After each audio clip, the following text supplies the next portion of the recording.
So, who ruined Christmas morning and how did they do it? Story 1. Not my Christmas ruined, but my friend's. Her parents left home to stay in Florida. They were supposed to come back for Thanksgiving. They did not come back. Her parents were supposed to come back yesterday, Christmas Eve, to spend time with their kids. They did not. Her parents left her 17, her sister an adult but legally blind, and her grandmother, who literally just had a stroke and is in the hospital alone. No financial support. The only person bringing in money is her. She couldn't even celebrate Christmas with her family, just her sister. For the past few nights, my family has invited her to dinner to help out. I feel so bad for her. No teenage girl should have to go through such stressful events without the support of her parents during Christmas. Story 2. This reminds me of a memory that always makes me smile. Growing up, when one side of my family did Christmas, it would always be at the great-grandmother's house. One of the traditions was a scavenger hunt that she put together. It was always the same ending every year. $20 stuffed in tiny boxes hidden in the tree for each of us. But we all loved her and would do it all the same. Well, 1 year age had finally caught up to her, and the clues were a mess. Repeated, out of order, or just not there. After we got sent to the same spot for the 3rd time, we knew this year's hunt had an issue, and she finally just told us where the gift was hidden. In hindsight, that was the first sign that stood out to everybody that her mental facilities were starting to slip.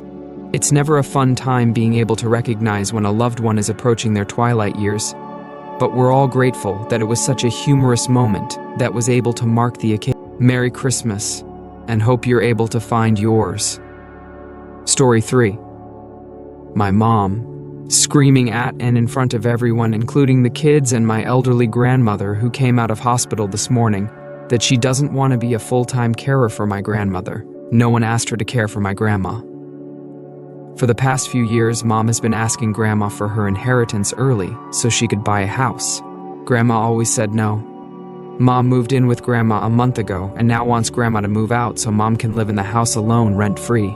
Where Grandma is supposed to go is beyond me, as Mom has refused to participate in plans for a care home, etc., because it will likely involve selling the house to pay for this. Story 4. I ruined Christmas. I went to my partner's Christmas gathering for the first time.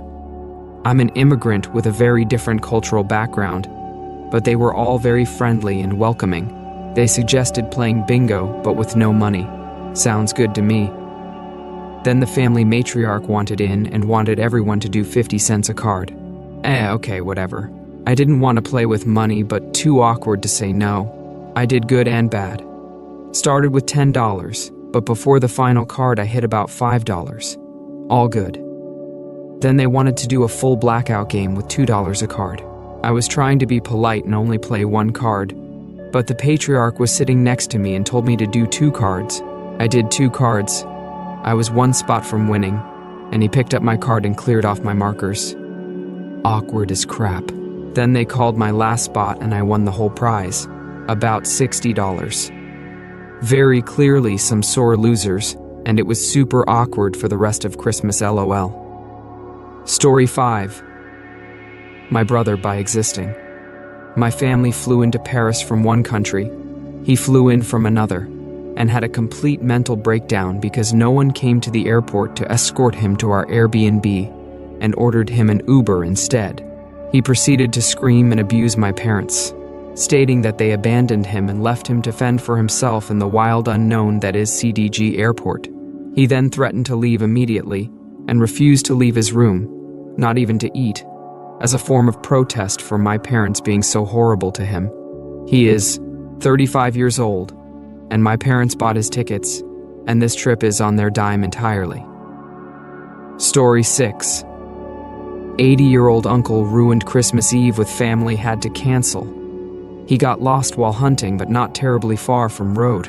He heard my brother-in-law and my grandfather searching for him, but was embarrassed, so waited to come out at sunrise after everyone went home after hours of searching.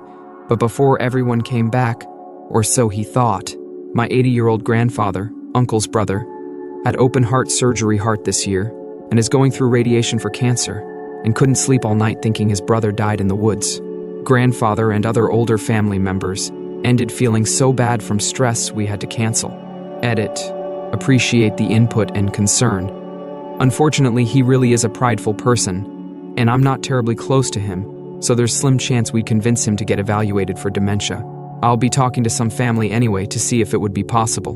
Merry Christmas, everyone. Hope you all had a good year. Story 7. My mother.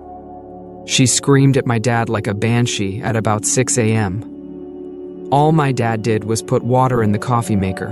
When you put water in, it immediately starts brewing. I guess that was too early in the morning to start the coffee. I'm not exactly sure what her beef was. For context, for the first time in several years, my entire immediate family were all under one roof for an extended period of time. We were staying at my grandmother's house for the holidays. My mother has always been prone to fits of rage. Growing up, she exploded often. I haven't been around it in 9 years, neither have my brothers, but we got an ugly reminder of her behavior yesterday morning. My dad doesn't believe in divorce. He works nights to avoid her. They pass like ships in the night.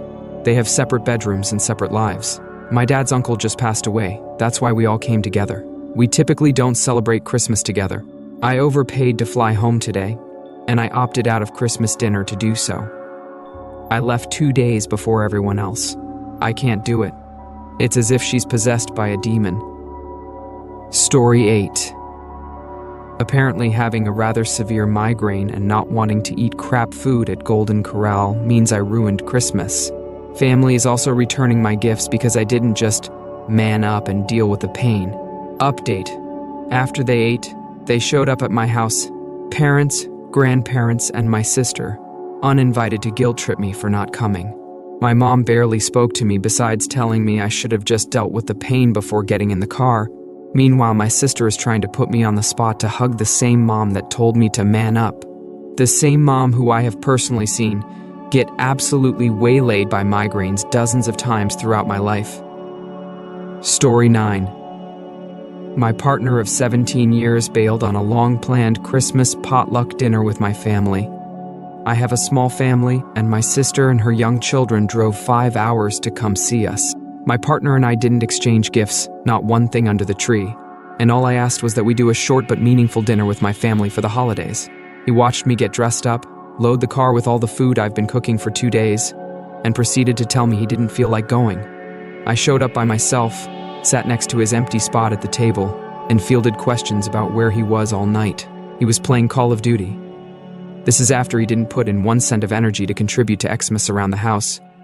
I did tree, decor, groceries, meals, gifts for our families. His one job is putting up a simple string of lights outside. That never happened. Going to bed hurt, and feeling like an idiot for ever thinking he gives a crap about me. Story 10. My dad just ruined Christmas dinner for me. I was switching 2 chairs at the dinner table. One with arms was too tight against the table and next to impossible to get into. He literally hollered at me for moving the chair. Apparently he'd done some measuring and was getting a few extra chairs that he thought would only fit a certain way, and was already mad that no one had put the extra leaves in the table, which I knew nothing about. I was just going to sit next to my kid. It was humiliating. I know I shouldn't be the one who was embarrassed, and I tried to shake it off but found my eyes welling up with tears anyway. I'm going through a divorce from my emotionally abusive husband of 20 years, and he's being awful about our 12-year-old, and I'm just more emotionally fragile than I realized. Story 11.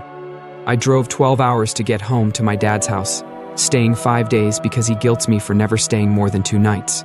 I'm divorced, with grown kids. They were coming in later, so it's just me and him for the first 3 days, my first day here. He tells me at noon he's leaving at 1:30 because he has plans with his lady friend. He invites me to dinner at her house, but tells me he's spending the night there. I decline the dinner, and plan to have a solo day in my hometown. Annoying he ditched me, but whatever. I spend my day running errands, come back to his place early, order my favorite local takeout, wrap presents and fall asleep on the couch. This MFer, AAT 5:30 AM, he feels like something isn't right, and checks his home thermostat app on his phone. He sees the temp at an egregious 71 degree. Knowing he set it to 68 degree, he's sure I have fallen asleep upstairs, left the gas logs on, and the house is about to burn down with me in it. So he does what any 72-year-old would do with a 45-year-old son staying at his place. The man comes home and jerks me out of my sleep on the couch and rips me a new crap. I'm talking veins in the neck bulging, spittle flying while he's yelling type of new crap. For 3 degree? He then spends 5 hours questioning me on everything about my career, personal life, mental health, etc. Truly riding my ass. So yeah, probably the last Christmas I ever come home. Story 12. Dad failed to mention that he was having sudden health issues, thinking it'll go away on its own, or that he'd rather wait until after Christmas to go see a doctor. We ended up spending the 2 days before Christmas in the ER and admitting him to hospital on the 24th in the middle of the night, when the ER treatment didn't show signs of improvement. I've been carrying the whole mental load of all Christmas chores and now monitoring my dad's sickness on top while worrying every night. Haven't properly slept in a week. I love my dad to bits, and I don't care one bit that Christmas was ruined as long as he recovers. But God, why do old men always need to make things so complicated about their health? I could have worried a whole lot less had he said something on time. He could have gotten treatment on a regular day, when there are still doctors around, and wouldn't have risked his life by letting the health issue escalate. Story 13. My mother-in-law ruined it. She got a new job and just decided to stay here. She's someone I can only describe as a narcissistic pick-me girl that is 45 years old. She morphs her personality to fit whoever is in the room. Whenever I would be talked to my wife, she always has something to say, or some kind of unneeded input. 2 weeks ago, she did this, and I asked her to stop butting into our conversations, and I didn't need the peanut gallery. Fast forward to Christmas Eve, 1 a.m., Christmas morning, we were cleaning up. Just me and my wife. I had to vacuum up some baby puffs my son had spilled, and I got the vacuum out. I had gotten most of them, and my said the vacuum waste receptacle needed dump. Cue my mill just repeating what my wife said, so was looking for the release on the receptacle, and my says it's on the bottom. Cue mill repeating the same thing. I snapped at her and said I do not need your input. 10 seconds goes by, and my says the one my hand is on is the button. Cue my mill again, just echoing my wife after I had just asked for her to stop putting her 2 cents in. I snapped and told her the same thing I said 2 weeks ago, that I don't need a peanut gallery. Now she's offended and getting mouthy, and I asked her to leave. So she throws a Christmas bag at me, and then her glasses. Again, she's asked to leave and says not without seeing her grandson. I tell her no because she's been violent, and at this point has lunged at me twice and I had to push her away. Then proceeds to say, since she's been her off and on for 3 weeks, she has squatter's rights to be here. I told her that I sublease from my mom and there's a no sublease policy, and if you attempt to claim this, you will never see your grandchild again. I had to call the cops to have her removed because she wouldn't leave without see our kid, and I told her no because her actions. Cops made her leave, and he attempted to lie to the cops, say wife said she could see him. Story 14. I think this year it was me. My relationship with my family has always been strained. They don't really try to keep in contact, and I do then get hurt when it's not reciprocated. Quit for a bit, feel bad, try again, repeat. Went to my parents' place yesterday, knowing in advance that me and my little bro, might leave today or stay until tomorrow. My family is, for lack of another way to put it, incredibly boring. They don't do it like anything. We have our 45-minute chat, and then we sit around in stark and utter silence, looking uncomfortable for the rest of the day, with a shared sense of not really wanting to be there. I try to get them to do something, and they just won't. I brought board games, but they're not interested in learning because they feel it's complicated. And when I've convinced them to play, they've really treated it like a chore, and often just walked away before finishing. There's no fun, it's only frustration. I suggested we watch a movie or TV, but they're like, there's never anything on. Well, I brought my laptop and HDMI so we can stream something, but they're not interested. And realistically, anytime we have tried to watch anything, they get bored and get up and walk away. They're more the type to flip channels until they fall asleep. How about music? Nah, they didn't feel like it. They don't drink. They don't have other hobbies. They don't have friends. They're not into sports. They just don't do anything. So my parents asked whether we were thinking of leaving today or tomorrow, and I told them today. And mentioned, we kind of feel like it's hard to spend 3 days there because we just don't really know what to do with ourselves when we're all just sitting around in silence. This really hurt my dad. He said he understood, but I could tell he was hurt and kept apologizing about how boring they were. While we were packing up, he ended up coming back with $100 and forced me to take it to help me pay for my rental car. and I think he felt guilty asking us to come because he thought we didn't want to be there. Like he owed me something. I know he's also going through his own dad's end of life, and I've tried to be supportive, but he hasn't allowed me to be there to visit or anything, and I just don't know how to spend time with him. I left feeling like an absolute bag of crap because I just don't know what to do. The vibe at their house is never happy. I try to offer activities, and they're never interested. They just want to sit in silence or disappear to their separate corners of the house to do their own thing alone.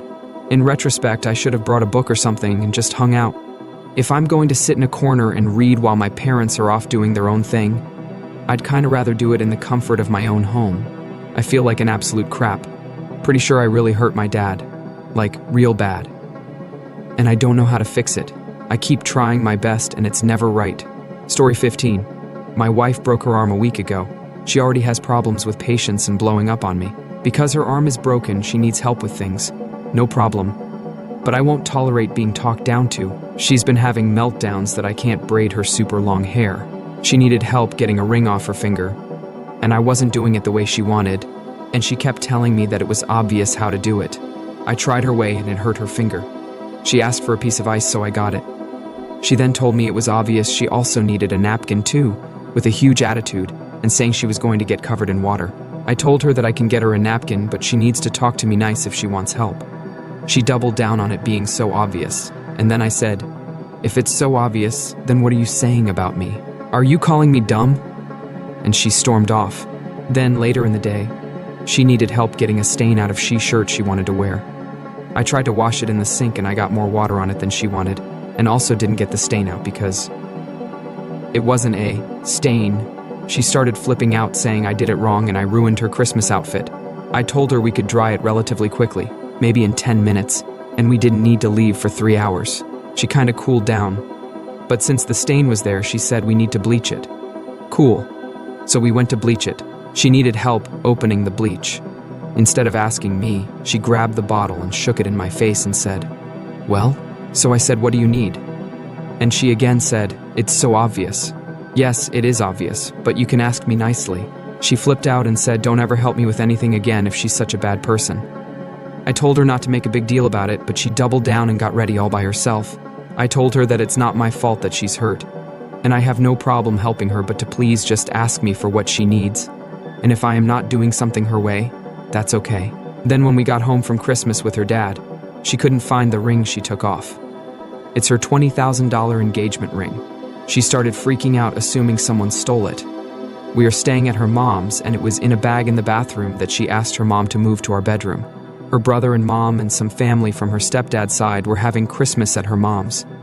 Her brother overheard and said, "Why are you accusing us? We didn't go through your stuff." And then he went out and said, "Did anyone steal her ring?" Of course, it turned up 5 seconds later under the bag. But everyone immediately left because it was so awkward. Rough Christmas. Story 16th. My spouse. They didn't wrap a single present for me.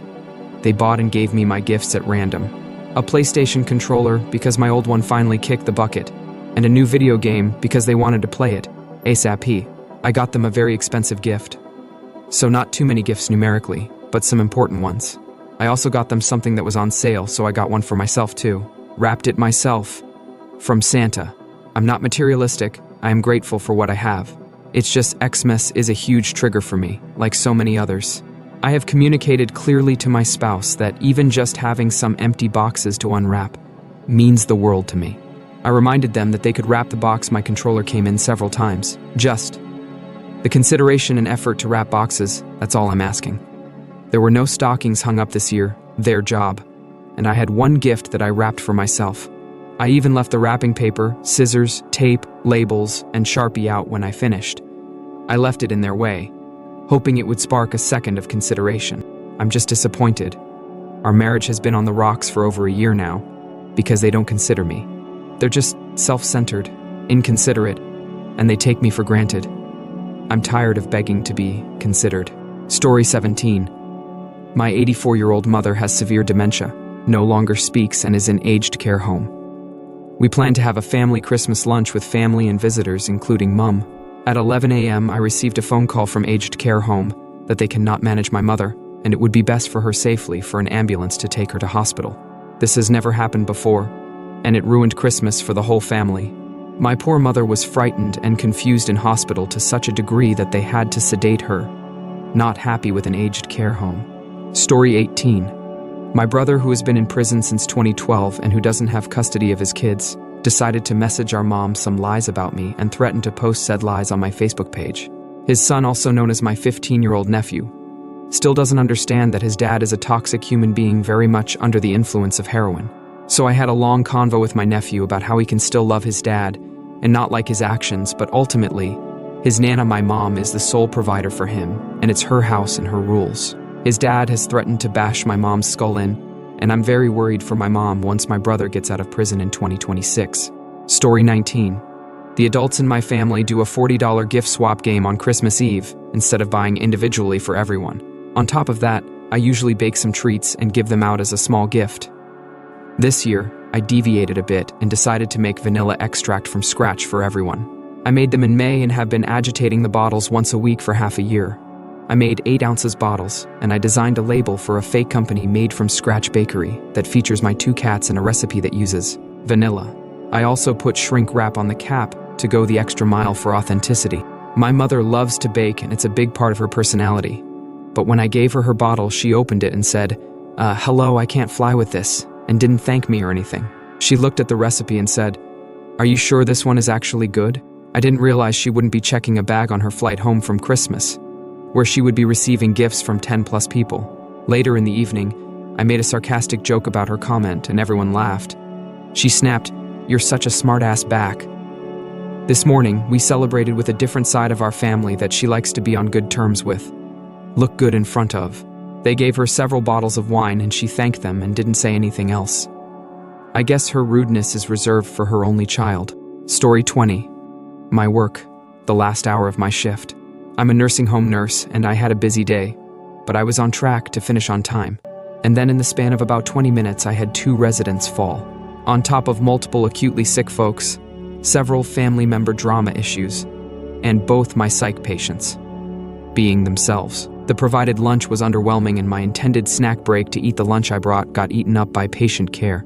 I was still feeling okay, and then night shift noticed a mistake the previous night shift had made, and normally I would have caught it and fixed it, but I just didn't. And I know I have to talk to my boss to advocate for myself, my fellow nurses, and my residents, that this group is a little too heavy and isn't safe. But that's a tense, anxiety-inducing feeling for me. And then I came home and smiled and opened presents with my tween stepkids who were on present situation number 3 of the day, and ate an amazing meal that I couldn't fully appreciate and snuggled my dog. It's a lot. Today has just plain been a lot.